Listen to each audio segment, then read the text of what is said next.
টাকার বিরুদ্ধে দাঁড়িয়ে নিজের মেয়েকে তার ভালোবাসার হাতে তুলে দিতে না পারলে আপনি পিতা হবার যোগ্য নন।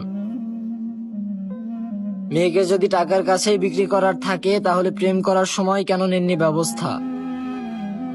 আপনার উচিত ছিল শিকল দিয়ে মেয়ের হাত পা বেঁধে আটকে রাখা ঘরে। আপনি না পৃথিবীর শ্রেষ্ঠ বাবা ছিলেন? মেয়ের গায়ে ফুলের টোকা পড়ার আগে ফুল গাছ ফেলতেন ছিঁড়ে। সে আপনি কিভাবে পারেন নিজের মেয়ের কাছ থেকে তার শখের জিনিস নিতে কেড়ে?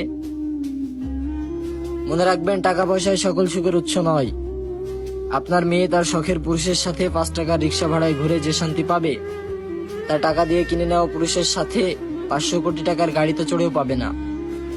আর আপনি খুব ভালো করেই জানেন, পুরুষ দায়িত্বশীল, কোনো পুরুষই আজীবন বেকার রবে না।